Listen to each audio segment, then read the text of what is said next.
I'm Vitalis ODek. I'm 42 years old right now, married and with 2 kids. I am living with physical disability, which began when I was 6 years old when I was attacked by police. That is around over 30 years ago. So in this world of disability, I've been in it, having experience for over 37 years. Yeah, right now, professionally, I am an accountant. I am currently doing work with an organization called Disability Agenda Kenya, where I serve as the director.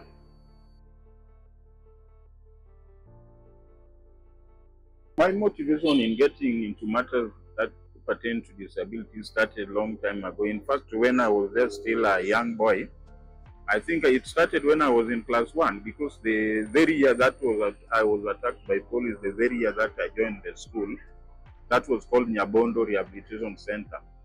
But the challenges in disability world are so many, and these things are also visible even to children with disability. So this is something that I started to develop when I was still very young. I could see the gaps in the society that were not getting addressed as far as my needs with disability were concerned.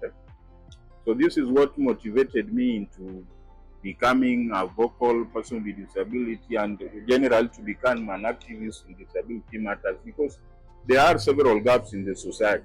The society, even to this moment, has not appreciated persons with disabilities and the talent and the potential in persons with disabilities effectively.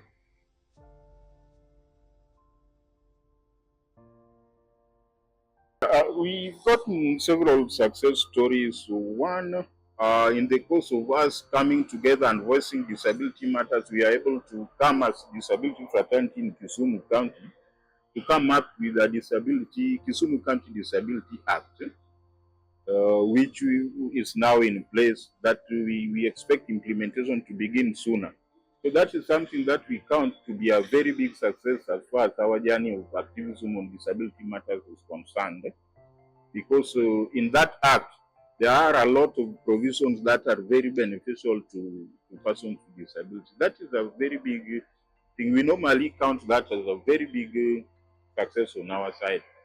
Also, again, we've managed also to talk to political parties to understand the need for nominating persons with disabilities to be people who can represent us at legislative levels.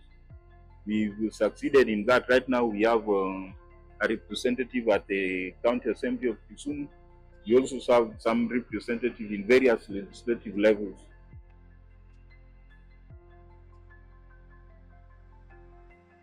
The biggest challenge that we as people with disability have is attitude.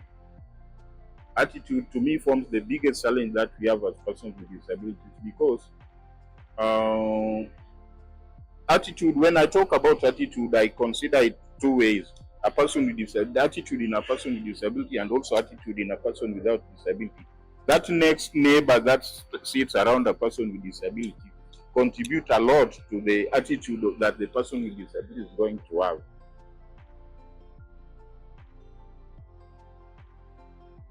Assistive devices are really improving the lives of persons with disability a lot.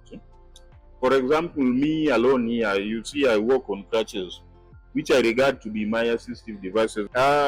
Imagining a situation where I would not be having these walking assistive devices, I don't even imagine how the situation would be. The braille equipment, the white cane, the hearing gadgets, the wheelchairs, the crutches, like I was saying, very important. As far as getting mobility issues straight, and also again in societal interaction, like if I can move using crutches or wheelchairs or tricycle, then I can interact with the people around. But without that one, I would be like stationed somewhere immobile.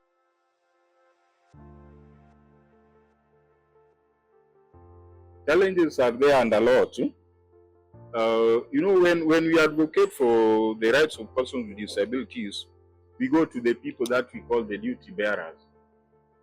The duty bearers are the people now who are in various capacities who are now supposed to offer services to persons with disabilities and the society at large. Challenges are so many. For example, sometimes even accessing the offices where these people are could be a very big challenge.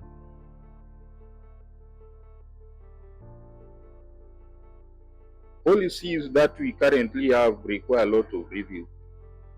Most of them are very archaic, quite outdated, and quite prohibitive, to the extent that sometimes you may just think that policies are made to prohibit people from getting services. What hinders the government from just offering free education to persons with disabilities? From primary, pre-primary level to highest level possible, than bringing about temporary scholarship that probably is not durable enough to take somebody through the entire learning process. Persons with disabilities in school are not so many, but the government is still not able to support them to just get free education. Policymakers, legislators simply do not think wise when it comes to matters of disability. I know they hardly think wise about general things, but when disability is a specific matter that should be given priority,